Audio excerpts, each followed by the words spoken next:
Hello, everyone, and welcome to today's webinar. My name is Heidi Salati, and I am the Director of Education and Training for PHCC National. Today's webinar, 3 ad strategies that can earn 10 times the returns and your competitors won't get around to using it, is being brought to you by Vega, our webinar series sponsor. Before we get started, I do want to let you know that you are in listen-only mode. If you have any questions, please push your questions in the box in the lower right-hand corner of your GoToWebinar window, and we will make sure we get to them at the end of the presentation. Today's presenters are from Market Hardware, and today you're going to be hearing from Alan Parken and Matt Horn. Thank you, Heidi, and now the webinar. Sorry, Heidi. Cut you off a little bit too early there, but thank you for the introduction, and thank you to all the folks who have joined us on the call today. Heidi, you didn't have anything else to add, right? No, we're good. Okay, awesome, cool. So we'll go ahead and we'll get started on our end. We're excited to be here. It sounds like we've got a pretty good audience. We were discussing with Heidi that this time of year can be a little bit tough just because certainly the heat and summer are right around the corner. I think Friday might be the first day of summer. So appreciate you all taking time out of your busy schedules to join us, and we'll be mindful of everybody's time. We'll try to cover as much as we can in the next 45 minutes or so. Like Heidi said, the presentation we're doing today is 3 ad strategies that can earn 10x returns. So we've got some good stuff planned for you today. We're going to be talking about the latest and greatest with local service ads, display ad retargeting, and PPC. But a couple quick housekeeping items before we jump in. We will be sending out a copy of the presentation to everybody. We're happy to discuss these topics, not just during the next 45 minutes to an hour, but also after the call. PHCC members can always use Market Hardware as a resource, and that includes if you're already working with another provider, if you're doing all this stuff in-house and you just want our third-party opinion on some of the things that you're doing and what's working, what's not working. We're happy to help with any of that, all the above. So feel free to use us as a resource. Feel free to send your questions over. Heidi will either chat those to us or jump in and let us know what those questions are. We can save them for the end. We'll make sure we leave 5 or 10 minutes at the very end today. So definitely keep those questions coming in because we want to make sure that we're making this as useful as possible for everybody on the call. I think that about sums it up. So let's give a little bit of background research for who we are and why we're doing this presentation. So for the folks that aren't familiar with us, Market Hardware has partnered with PHCC for the better part of about 10 years, probably going back 12 or 13 years now. We're a web marketing firm that specializes in working with PHC professionals. We've been in business for about 15 years now. So since 2003, when we started doing websites and logos, we realized that the plumbing and heating and HVAC industries are so competitive and that there's so many differentiators when it comes to websites, to web marketing strategies, and sometimes certain businesses seem to get it right and knock it out of the park, and other businesses are still trying to figure out how to get things done correctly. They are either just getting started or they've been around for a long time and are dealing with some industry newcomers that maybe popped up with a great website and all of a sudden are getting a bunch of phone calls, and it's a struggle to figure out why that is. So over those last 15 years, we've done a bunch of these webinars for PHCC members. We've spoken at conferences. Matt and I remember our very first conference together was PHCC Connect back in New Orleans, probably 5 or 6 years ago at this point. And we've done a bunch of these presentations basically helping folks like everybody out on the phone to figure out, what's working, what's not working, what's Google doing next, what's Facebook doing, what are all these other platforms online doing. There's a lot to keep track of, but that's why we like doing these presentations, because we love sharing that education. We love sharing tips and secrets to effective web marketing. If you ask Matt and I, we'd both agree that there's a big need for this stuff. PHCC members, we always talk about this. You all are the best in the biz. You're the top operators. You've made investments in your business by joining PHCC, by going to webinars and conferences like PHCC Connect, and you're trying to figure out how to do this stuff right, and it's hard to sometimes find those resources. So hopefully we can help solve for some of those things today. So I mentioned the topics that we're going to be talking about during today's presentation are going to be paid search, display, and LSA, which stands for local service ads. It's Google's new pay-per-lead model, and we'll tell you all about that. Now, we've done presentations in the past on things like email newsletters, like social media, certainly search engine optimization. We've even talked about some offline marketing strategies, and there's some great ones out there.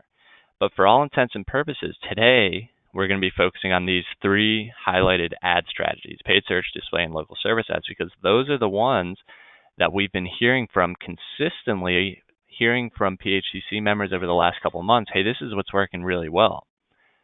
Those are the folks that come to us and say, you know, we invested $1,000 and we got $10,000 in return, or maybe it was invested $50,000 and got $500,000 as a result of those marketing campaigns. We want to help you figure out how you can make that right investment in your marketing to get that 10x ROI that we're all looking for. And hopefully a combination of these will work for you. Now, that doesn't necessarily mean that there is a one-size-fits-all approach to this stuff.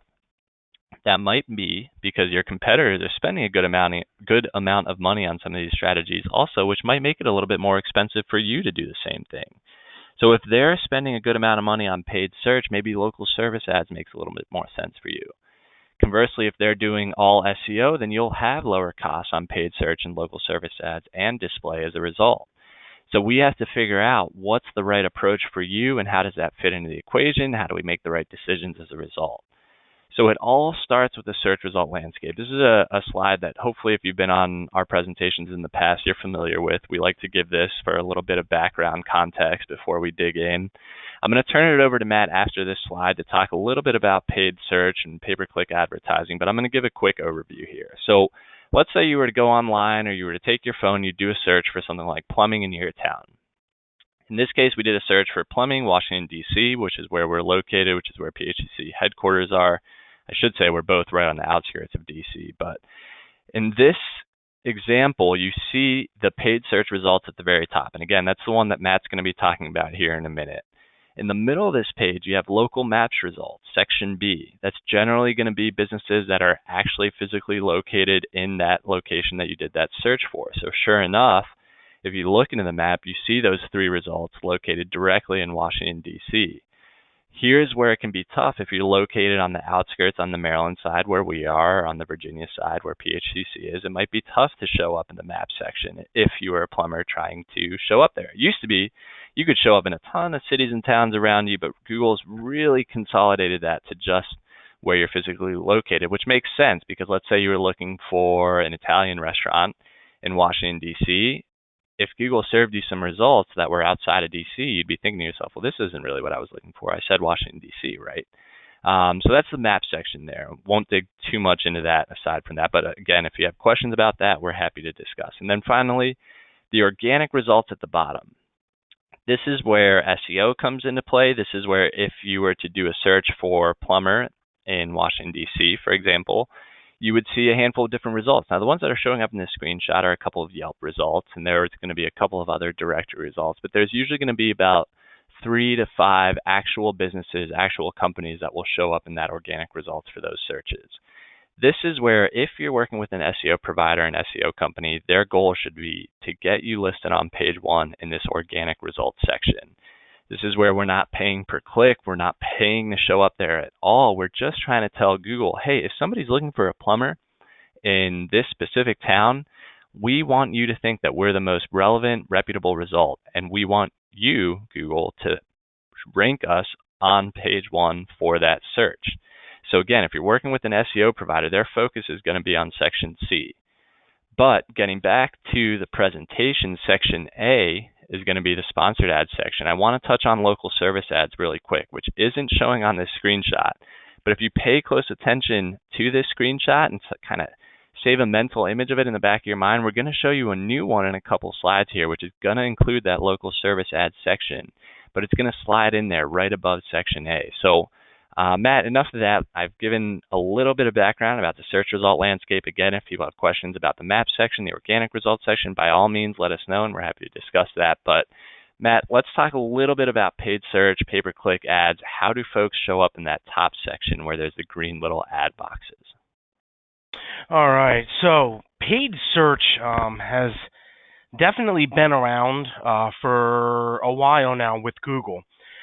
So it's going to be kind of the opposite of the local service ads, which Alana talked about, which is your newer section on Google. But paid search advertising was one of the the first campaigns, if you will, that Google had set up. And what it is here is you are essentially bidding on a set of keywords. So in order to show up in this section up at the top where it has the sponsored ads, you need to actively bid on certain keywords, which means you need to set up a campaign in order to start showing up in this area. It's different, as Alon mentioned, in the organic section, because you can show up by just having a website. In today's world, you may need a little bit more work than that. But make it very clear, in order to show up here, you have to be actively bidding on certain keywords, and that's what's going to get you to show up in this ad section. When somebody does a search for a keyword and it matches what's in your keyword list, you're going to show up as the sponsored result. Each time your ad gets clicked on, a portion of your budget is going to be taken out for how expensive that particular keyword was at that given time. Now, it's changed over the years as far as paid search. It's gotten a little bit more competitive, and it's gotten a little bit more expensive. And I'm going to explain why that is the case. But right here, this snapshot on the right, whenever you see that ad pop up, you know that you are actively bidding to show up for certain keywords. So a little bit more about it. The question we generally get, should I be doing pay-per-click? I'm doing SEO right now. Is pay-per-click something that we should be paying attention to? And so what we want to do is talk through the different reasons why it may or may not be a good fit for your business. With pay-per-click, it is your more short to medium term strategy. And what I mean by that is, if you right now are saying, hey, the phones are kind of dead, we're not exactly sure what's going on, but we need to generate some phone calls, pay-per-click is a great way to achieve that goal, because once you set up your campaign and you start bidding on keywords, you're going to show up on page one. A little bit different, whereas SEO may be more of your medium to long-term strategy. So it's a good fit for businesses who need phone calls right away, but also really depends on the marketplace that you are in. So for example, the more population within a certain area, the more searches being done within that area, generally the more it's going to cost in order for you to effectively run a good performing pay-per-click campaign. If you're in New York, Washington, D.C., Miami, Los Angeles, you can see right there, due to the larger cities where more searches are being done, more competition is in the area, you're going to have to spend more in order to compete to show up within the paid search section on Google.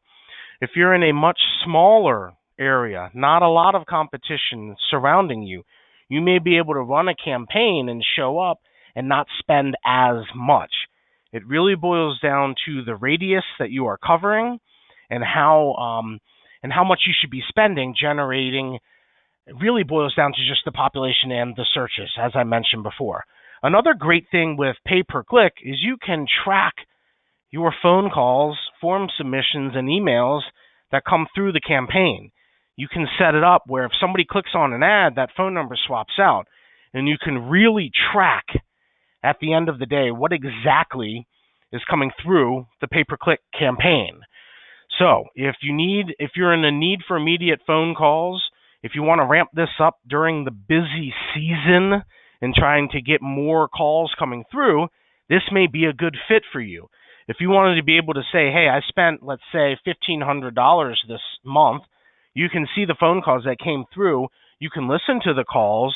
You can say, okay, that job ended in this amount. You can really get down and know exactly what you got in return coming through the pay-per-click campaign. Now, we always say with any campaign that you're running, pay-per-click, SEO, local service ads, even something in the social media world, you want to give it around that 6-month period. The reason for that is after month 1, 2, 3, 4, you get more data. You're able to make changes to the campaign based on the data that you guys are receiving. So after month one, if we learn that one ad group really isn't performing well due to the metrics, we may want to make some adjustments. We want to give it 6 months because, once again, you'll be able to fine-tune the campaign. If you only give it 1 or 2 months, you don't have enough data to really see if it was successful at the end of the day. So setting up your campaign, this is something you can do directly through Google in AdWords. Companies can run this for you through different platforms, but at the end of the day, it's paying attention to your budget. If you're sitting in New York City and you run a $100 campaign, you're not going to show up very much because you're going to have other people bidding on certain keywords. You're going to rip through your budget pretty quickly. So that's the big difference here with the pay per click as opposed to maybe an SEO or a different campaign there. So with the theme that I've been talking about is, okay, so this is something I'm interested in. Well, how much should I be spending?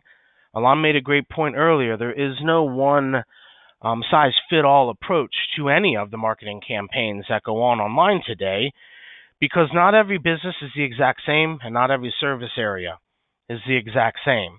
So generally, you will actually run some budget recommendations based on the population and searches that are done within a certain market. So I've already explained this, but if you look here, more searches that occur, the more budget required to effectively compete. If you've got a competitor in your area that is spending $30,000 or $40,000 a month on paid search, they can basically outbid everybody, show up number one all the time. And that, at the end of the day, could hurt you in the long run if you're not spending enough money to be effective there. No, you don't have to match what they're spending, but you want to make sure you don't cut yourself a little bit too short. Try to compete with a smaller budget than the market dictates. So that's kind of the paid search run through. Once again, it's great for companies who are looking to generate phone calls immediately. It has gotten a little bit more expensive over the years due to companies coming in and outbidding everybody. Also, if you remember 4 or 5 years ago, the ads also showed up on the right-hand side of the first page of Google. So there was more real estate to show up. Now you're limited with only 4 or 5 spots on page 1 of Google. So you want to make sure that your budget matches your market and matches your business. So that's paid search. I want to turn it back to Alon, talk a little bit about, he's going to continue on kind of the search result landscape if he doesn't have anything else to add on the paid search. Then I'm going to jump back in and talk about the local service ads. Yeah, and that's exactly it. Here's what I mentioned a couple slides ago, the updated search result landscape. So again, you have section A, the paid search results, which Matt just discussed. The only thing, Matt, that I would add on there, hopefully I'm not putting Doug and his team here on the spot, but Doug is one of our consultants for PHCC members. If you have questions about how much you're spending and whether you're overspending or underspending, Doug is a great resource for PHCC members, and he'll hop on a call with you. This is a free member resource for you. He'll hop on a call. He can take a look at your budget. He can take a look at some of the metrics that you've been producing or a partner has been producing for you, and he can let you know, well, it looks like you're overspending because of this section and that section. Maybe you need to swap out searches for, I don't know, heating-based keywords if you're only doing plumbing services. I'm not sure what the example is, but point being, if you have some questions about that and you want a trusted partner to take a look with you, Doug and his team are happy to do that, so let us know. So again, that's section A. We have section B, the maps here in the middle of the page, and we have section C, the organic results. But nowadays, what you're seeing more often, if you do a search for plumbing search phrases or HVAC search phrases, is that you're going to see this top section, local service ads. That's what Matt's going to dig into, but I just want to emphasize, this is a big shift from Google. For a long time, Google had those paid search sponsored results at the top of the page and on the right-hand side of the page, like Matt talked about. For a long time, that was how Google was making like 99.9% of their money was just on people clicking on those ad sections. And they kept it that way for so long, some 10, 15 years. And what we saw a couple years ago was they started to make some changes. First, they removed that section from the right-hand side, like Matt said, because they wanted a more single column format that matched on mobile devices and on desktop devices.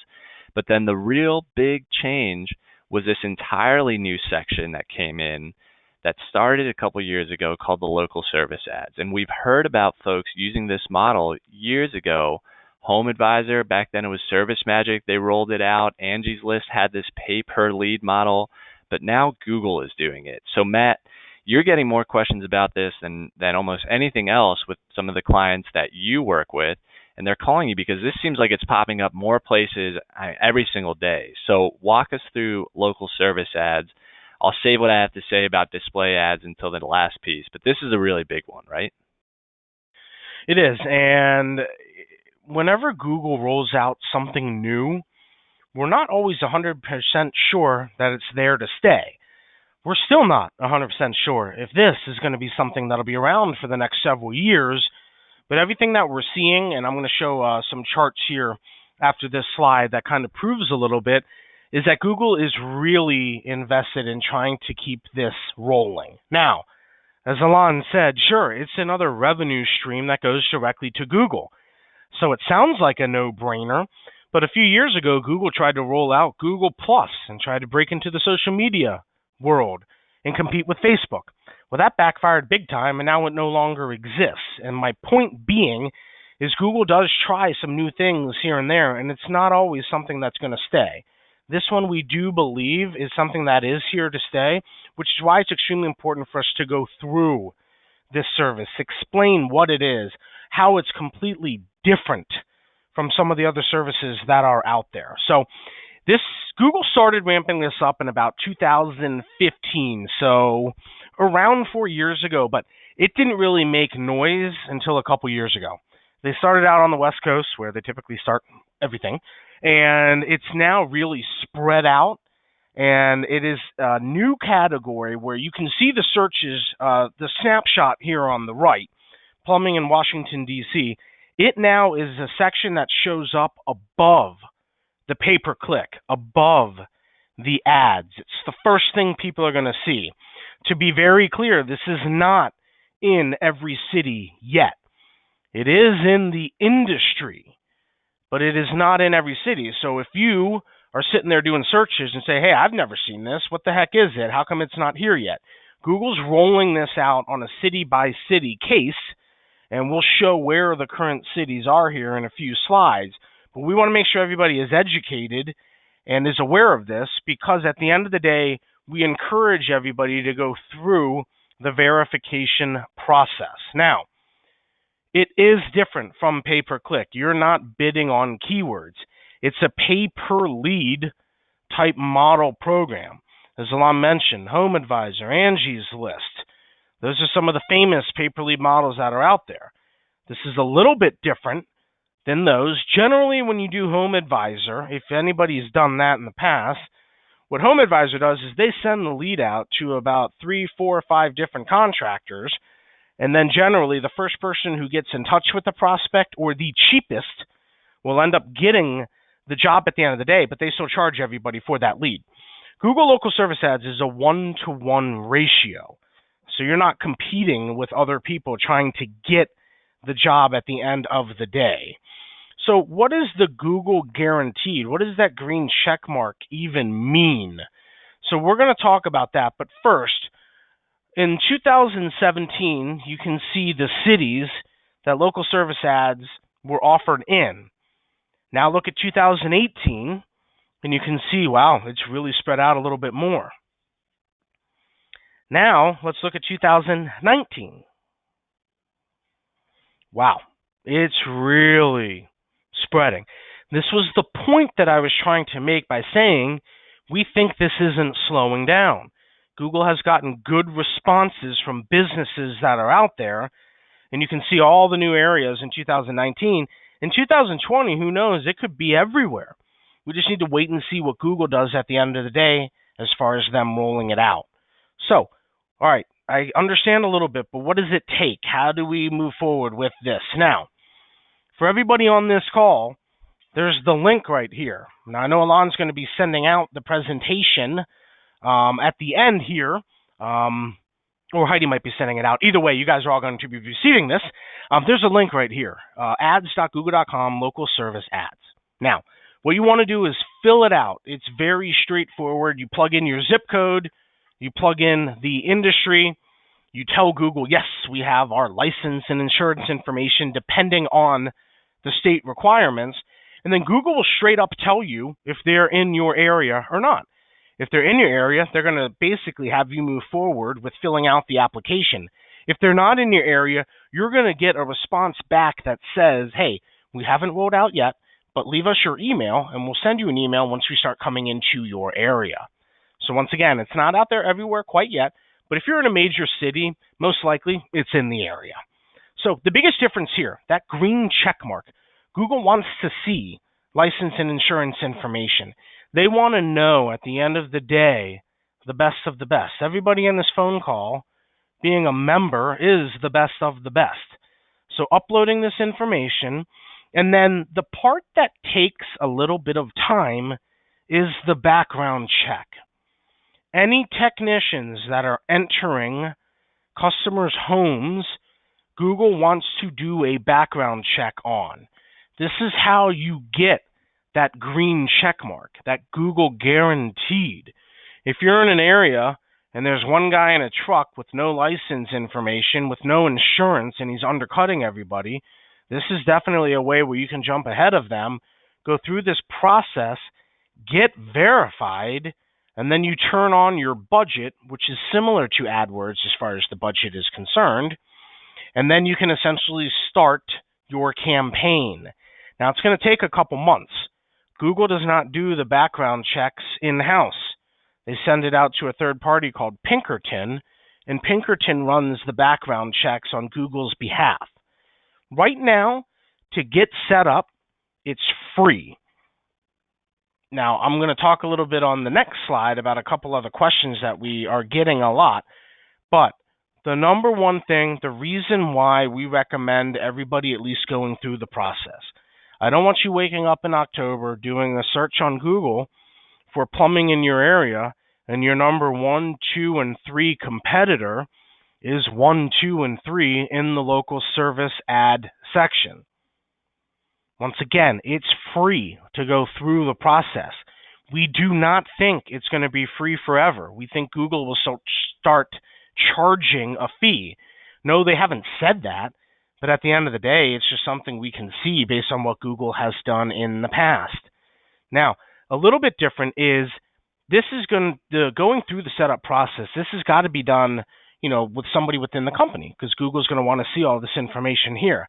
A little bit different. Somebody could call Market Hardware, could call another company and say, hey, I want to get a pay-per-click campaign set up. Yes, we'll take care of it, set it up, and go from there. This one a little bit different. There's going to be some back and forth between the business and Google in order to get through the verification process. Now, Alana, I hate to do this, but can you back up about 4 slides super quick? Yes, okay, right here. You see where you have the green check mark? Look right above that. It also has your reviews.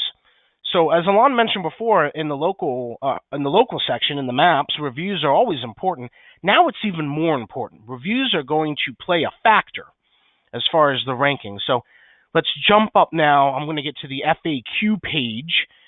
So how does Google decide who shows up highest? Well, there's a couple different factors. Who signed up initially? If you sign up before your competitor, you're going to show up initially higher because they're still going through the process. Reviews, if you've got a bunch of really good reviews, that's going to help in who shows up higher. If you only have 2 reviews and somebody's got 74, well, Google's probably going to show the one with 74. Also, your location. Google's going to want to serve the more local results in this category, hint, local service ads. So where you're located, reviews, and when you sign up decides who shows up highest. What is the average turnaround time for background checks? We say give it at least a couple months. But Matt, I have 75 technicians. You may want to give it even 4 or 5 months, depending on how many people within the business you've got to do the background checks for. That can dictate the turnaround time for background checks. We've heard that it can get done within a month or 2. We've also heard 4 or 5 months. So it's definitely not going to be a week or 2. Make sure in an average about 2 to 3 months to get through the verification process. If I haven't been approved, can I apply again? Or how do I learn more about why I didn't get approved? If you haven't been approved, can I apply again? Oh, absolutely. And in fact, we recommend you apply again. If you did not get approved, most of the cases is because of the background checks. And as I stated earlier, Google doesn't do these in-house. So if you don't get through the background check and you ask Google why, Google will say, we're not sure. They kind of do this on purpose. So they can have a little bit of the excuse factor saying, we're not exactly sure. That was something that was done by a third party. So you won't necessarily know why you didn't get approved. Now, if you don't have insurance, then Google may straight up say you can't get through this process without it. But I do not think that will be the case for anybody on the call here. We always recommend if you didn't get approved the first time, do it again. Maybe for whatever reason there was a minor glitch. This is still relatively new. I said that it started in 2015, but those were really, really early on. 2017, as you guys saw the slide a few ago, there were probably only 20 or 25 cities that even offered this. So it's still relatively new when it comes down to Google, so they're still working some kinks out on their end as well. Definitely recommend going through it again, but unfortunately they will not give you a lot of information if you didn't pass on why that reason will be. How do we know when local service ads are moving into our market? Well, this is when you go through the sign-up process. If it's not in your market, leave your email address. Google will notify you once they move into your market. You don't get a timeline on when they're coming in. Now, if you're a business who's been established and around for a while and you got a lot of good reviews, Google may proactively reach out to you ahead of time and say, hey, we have a new product coming into your area. We'd love for you to be one of the first people to sign up. So those are a couple different ways on how to know when they're coming into the area. How much do leads cost? Great question. If we jump to the next slide, here is an average. I just want to make sure I say that again. Average cost per lead in a handful of areas. Now, we have HVAC and plumber. Not every city offers both at this time. If you're located in one of these markets, please take a look here because you'll be able to tell if they're in your area or not. The cost per lead right here ranges from $20 up to $31. That's relatively cheap. I mean, when it boils down to it, sometimes a cost per click can be $8 to $10 to $12, and that's just somebody clicking. This is an actual lead coming through. In paid search, in the industry, HVAC, you may be spending $100 per lead. But here you can see, once again, this is average, and because it's new, you're looking in the 20s right now. That's pretty good. As low as $20 in St. Louis, as high as $31 in Raleigh. So you can see we sorted this by the cost per lead. So if you're in one of these markets and you have not gone through the setup, we strongly encourage you, once again, to just go through the process. It doesn't cost anything. And if you guys say, well, I'm super busy and I just don't want to deal with that, completely understand. But once again, if you get verified, you can turn on your budget whenever you want. Let me say that again. This is more of a faucet, an on and off switch. SEO and pay-per-click is not really a faucet on and off switch. So you could run this for a month and say the leads that came through just weren't cutting it. Okay, turn it off. But at the end of the day, you're giving it a shot and you're not letting your competition dictate that place on Google. So any questions that anybody may have on this, please let us know. It's new. We're still learning about it. Google doesn't give you all the right answers. But we've been talking about it for a couple years now, so we're familiar with the process of getting it up and running.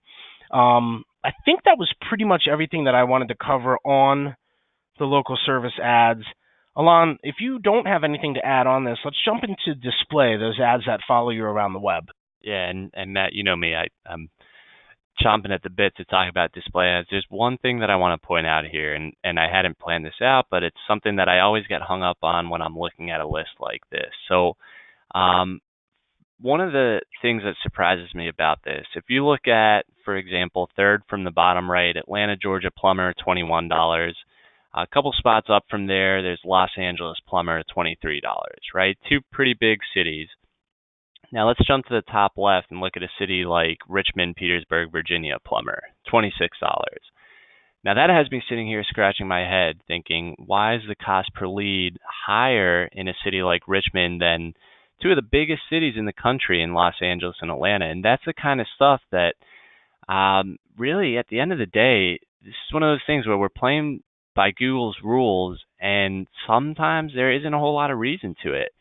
Maybe it's because more plumbers signed up for this program in Richmond than Los Angeles or Atlanta. Maybe it's just because they're testing out a different formula or approach. But that's where they haven't exactly given us a ton of information in order to make sense of something like that. And there's plenty of examples on here. Now, not to take away from anybody that might work in Richmond. I love Richmond. It's right down the street from us in Washington, D.C., but I think we'd all agree that there's probably a little bit more competition in Los Angeles and Atlanta. So that's what we're still trying to figure out constantly as we move forward, both with clients of ours that are jumping into local service ads and folks that we talk to that are set up on local service ads, is how these lead costs are going to change and fluctuate over time. Now, anybody that's got a background in economics knows as more companies jump into this, that's probably going to drive the cost per lead a little bit higher because there's going to be more competition for those top places. But for now, they've remained pretty steady around this cost. I mean, we've been saying for a year or two that we've been expecting them to jump up, but if they're going to stay around this cost, then, man, that sure is a no-brainer, I think, to any plumbing, heating, air conditioning professional that's got experience with paying for ads, paying for placement online. So like Matt said, strongly recommend getting on there. I personally have heard good things about it. So why not jump in, spend $50, $100 a month, get a couple leads, see if they're high quality or not, and see if it's something that you want to keep going. So, all right, changing gears a little bit to the third ad strategy. So here's one that we've talked about on a couple of our webinars in the past, but want to talk about some of the updates and differences recently. This strategy is known as Display Ad Retargeting, and here's where if you've ever done a search on Amazon, on Walmart, a couple other websites online, and you've seen an ad start to follow you around on the internet, I've noticed that a lot of airlines and airline companies have been doing this too. If you do some of those searches, a lot of times you'll start to see an ad follow you around on the internet as you go to other news, weather, sports websites. This is an incredibly effective ad strategy because in today's day and age, our internet devices are all connected. So I might be on the go. I might be waiting in line at Dunkin' Donuts. I might be taking a break at work, walking around the building, and I might do a couple searches on my phone, look up a couple different providers. Maybe I have a plumbing issue that I need fixing. I might look up a couple local companies, but not necessarily feel like I want to call them right then and there. But fast forward to later that day, I'm at home, finally relaxing, reading a couple sports updates on my laptop, and I see an ad for one of those businesses pop up. I have a little bit more time and availability, and oh, look, it looks like they offer 24-hour answering service. Maybe I'll give them a call and see if I can schedule them to call out. That example is only becoming more and more common with today's consumers. Like I said, our devices are all intertwined. We're all on the go. We have a shorter attention span than ever before. So a program or a strategy like this can be really effective for tapping into those folks that are on the go so much that aren't quite ready to just pick up their phones and hire somebody. They need those extra reminders.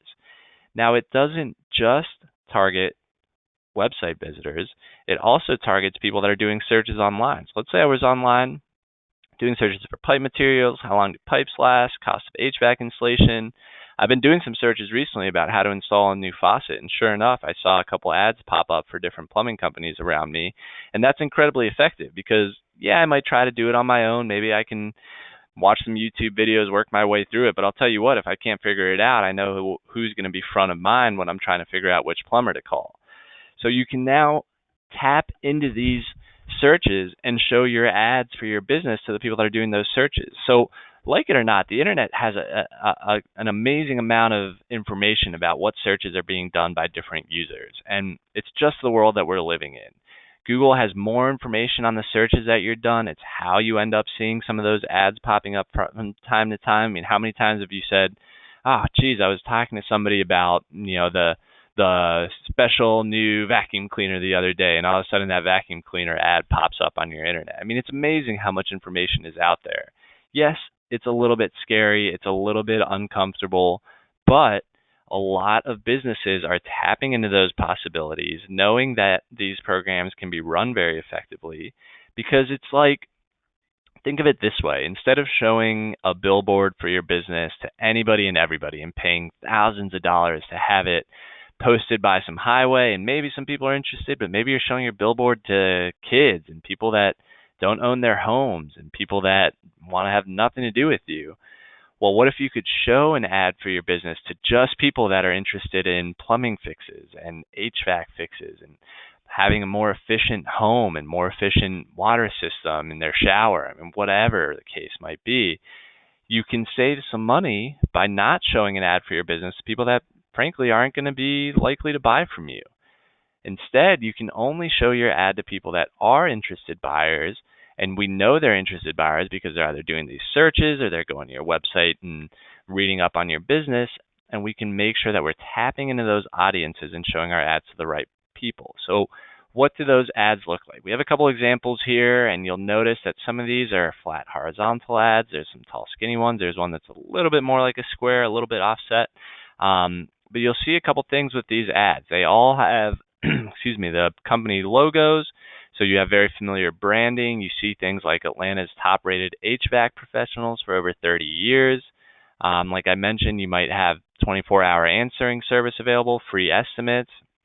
Here's where you want to get some of those great value props, right? The things that sell people on working with your business. Maybe you're family owned and operated. Maybe you're veteran owned. Maybe you've been around for 3 generations. There's so many possibilities here, but you can give people those extra reminders of why they should be working with you. I love this stuff because when I've got my marketing hat on, I'm thinking, all right, well, how do we differentiate ourselves from our competitors? Because that's when, if somebody's online, somebody like me is going online doing searches for faucet installation, faucet replacement, and I'm trying to figure out if this is something I can do on my own versus hiring somebody. Maybe I see an ad or two for a different business pop up. Well, I'm already thinking, yeah, I can recognize that AYOT plumbing logo, and I might know that if I'm in Atlanta, Triple M is a top-rated professional for over 30 years. Maybe you want to put 5-star rated on Google. I mean, get creative. Find what makes you different from your competitors and tell those potentially interested buyers why they should actually click through on that ad and end up contacting your business. Now, there's some good news about this, which is going to be on the trackability side. I'm going to get to that in a minute, but my point about this and how it's changed from the last couple times we did this presentation or similar presentations is that we can get so much more highly targeted. That includes things like those behavioral interests, what searches are being done. It includes things like demographics, and yes, Google and the internet have a pretty good idea of how old you are, your gender. You can start to factor that into who you're showing your ads to.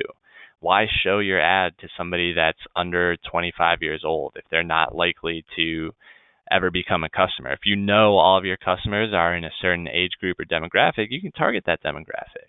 You can target locations. You can get down to zip codes. You can even now get down to a specific building using a similar program or service known as geofencing.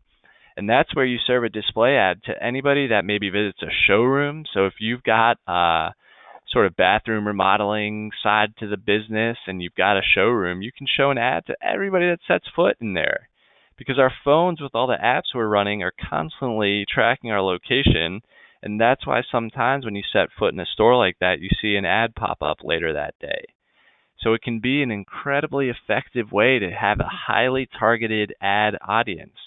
Now, this doesn't necessarily work super well on its own. It can, but generally you're going to want to run this in tandem with a pay-per-click campaign, with an SEO campaign, or with a local service ad campaign, because you're going to want this to sort of buy insurance on all your other marketing, especially on the site retargeting side. If you're driving a lot of traffic to your website, you're doing direct mail marketing, you're doing word-of-mouth marketing, you're doing a couple other marketing campaigns, and you just want to make sure those website visitors are actually going to ultimately become customers, give them those extra reminders. Show them an ad from time to time, and I'm going to tell you how much it costs in a minute. But first, measuring. Here's where I like this program, because you can get super highly measured. And when you're getting highly measured, you know what your return on investment is. So with display ad retargeting, you'll know exactly how many people are seeing your ad, how many people are clicking on one of your ads. You're going to be able to know what cities they're clicking from. So in that background in the top right, you see top cities.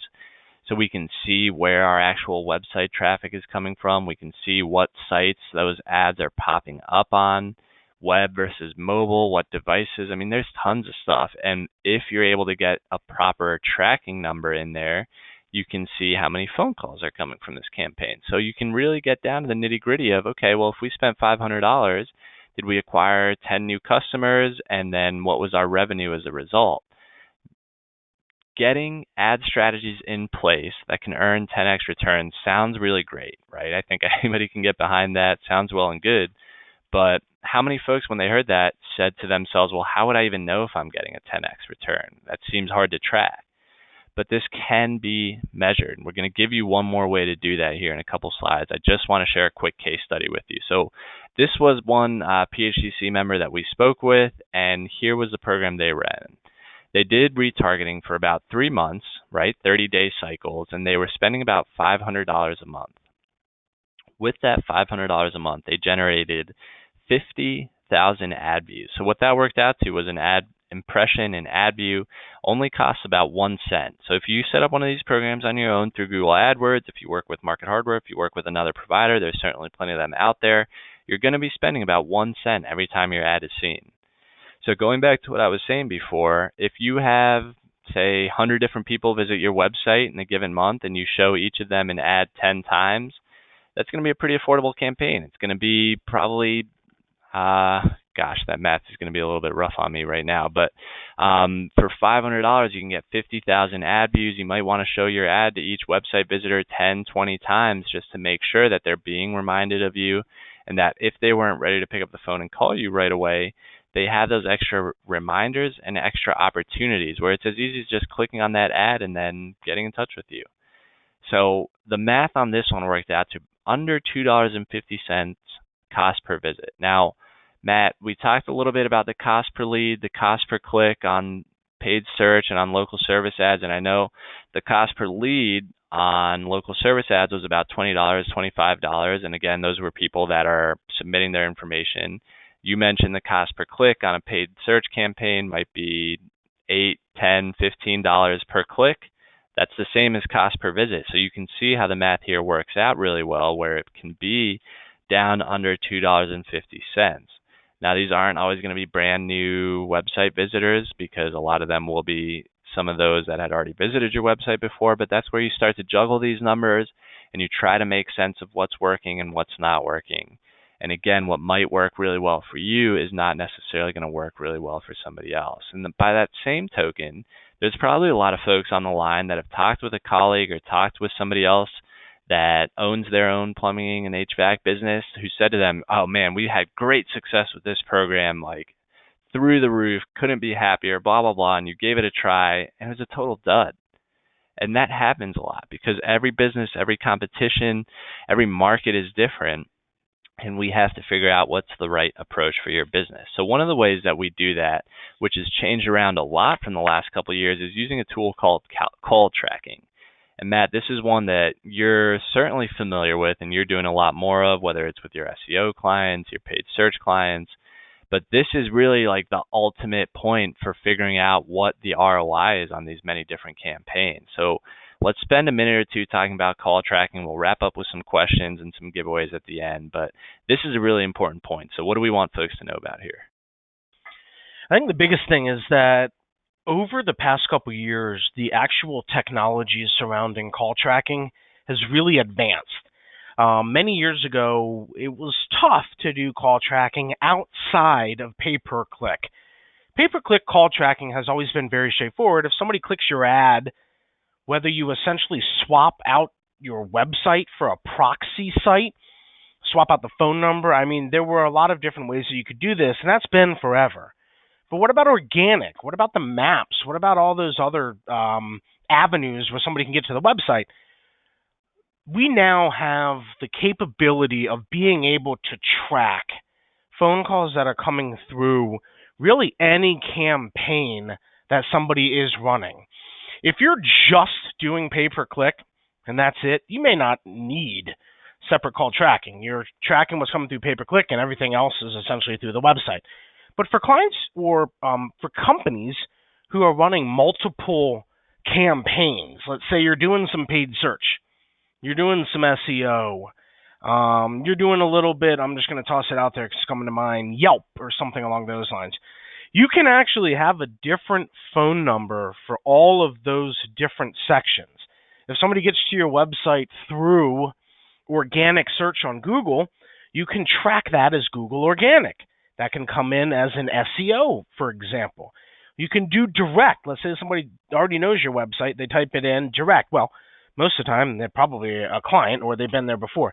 But this chart right here, this quick snapshot that you see, has organic paid, has Google Organic, Google Paid Ad Extension, which is a separate ad through Google Paid, direct mail, Google My Business. I mean, you can track anything now that's out there. If you're a company that's running multiple campaigns, it's very helpful to have call tracking associated with the different campaigns. At the end of every month, you can download a report. You got 17 phone calls from Organic, 21 from Google Paid, 35 from Google Maps.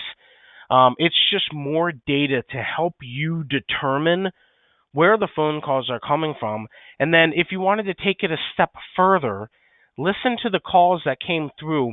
Is there one avenue that is getting you really high quality leads? Are they all new? Maybe the ads is doing the trick. Maybe Organic's doing the trick and all the ads are price shoppers. Who knows? It's more data at the end of the day for you guys to grab onto, to be able to determine which campaigns are working and seeing what is going on at the end of the day. Now, the number one pushback we get is people saying, hey, my phone number, that's part of my brand. It's been with the company forever. It's plastered everywhere. That's totally fine. Not everybody has to do the call tracking. But if you're not worried about that and you're okay with having different phone numbers out there for the different programs, as long as they have the local area code, then this could be something of use. At the end of the day, more data, someone who can explain it to you. If you're doing 3 or 4 different campaigns, you can say you got this many calls from each individual campaign. It just opens your eyes a little bit more to what is coming through the website, or heck, at the end of the day, what's coming through direct mail that you guys maybe send out every January. It's just really cool, the features, and also how easy it is now to grab a tracking phone number. So I hope that helps explain, kind of sum this up. Alon, let me turn it back to you. I think we got a few minutes left. We got a little bit of a wrap up and see if we have any questions. Yeah, thanks, Pat. So I mentioned a couple ways that folks can get in touch with Market Hardware and tap into your PHCC member resource. If you want to talk about your paid search budget, your paid search approach, if you want to talk about how to get set up with local service ads, we can point you in the right direction on that. If you want to see what some display ads could look like for your business, we can actually build those out for you and show you an example of those. Again, it's a PHCC member benefit. We won't charge you a dime for that. Now, if you wanted to run a program with us, we've got some discounts available for that if you, again, want to do that with Market Hardware, but I'd encourage you to try it out with any provider, right? A lot of these strategies, well, I should say local service ads and display ads, you can try out in a small capacity before you actually move forward at a higher level. Now, paid search, that's the one exception where we, like Matt said, you don't want to set a small budget and sort of give it a try. It's just generally not going to be that effective because nowadays it's just so competitive to get into that ad section. But that's where if you want us to just talk through your approach, we're happy to do that. And then certainly on SEO, anybody that has questions about that or wants to talk about a program like that, we've got some discounts set aside for PHCC members on that end as well. But really, it's all sort of, number one is a focus here, the website marketing evaluation. I mentioned Doug and his team do quite a bit of those. If you want to just talk to a trusted industry resource that can give you an unbiased opinion, we're happy to do that. Like I said, if you're working with somebody and you just want a second opinion, or you're doing some of this stuff on your own and you want us to help twist some knobs, turn some levers, and make sure you're working in the right direction, we're happy to discuss that with you. If you want to take advantage of any of these, You can give us a call. You can email webinar@markethardware.com. You can keep an eye out for the follow-up email with a copy of the presentation, and you can respond to that. But we're happy to hear from folks, not just after the webinar, but throughout the year. We do a couple of these webinars each year. We're hopefully going to be at PHCC Connect in Indianapolis later this year. I highly recommend it to anybody that's considering going. The workshops are great. The networking is awesome. And certainly the showcase is a really cool opportunity to see some new equipment. So highly recommend that conference and event. Hopefully we'll be able to see you all there. So Heidi, I think that about wraps up our portion. I'm not sure if you had any questions or if you wanted to jump in with any other wrap up on your end. Well, thank you. This was terrific, and what great information you put out to everybody. I have nothing, but do want to give it just a few seconds to see if anybody comes up with any questions. Right now, I don't see any, but that doesn't mean one cannot pop up. So I'm just going to go silent for a minute and see if anything comes up. Yeah. And I'll just add to that. If you can't think of any questions here, if you think of something after the fact, by all means, reach out. I mean, we're happy to answer those questions. Matt and I love talking about web marketing, but we know it can be a challenging topic. So definitely feel free to chat that in now. But if not, email us, call us anytime, or reach out to PHCC and they can put you in touch with us. We're happy to help support PHCC members wherever we can. And you will be receiving a copy of this presentation and their emails at the bottom, as well as their 888 number. So I'm not seeing any questions. Actually, maybe I am seeing one right now. I think one just came up. Yes. The question was that things will be emailed. Definitely. So the answer is yes. So that's the only question I have for now. Again, reach out to Market Hardware if you have any questions, or you can reach out to me and then I will pass your question on. So for now, I'm going to say thank you for spending an hour of your afternoon with us, and thank you to Market Hardware. And we'll be talking to you next month or sometime soon. Bye-bye.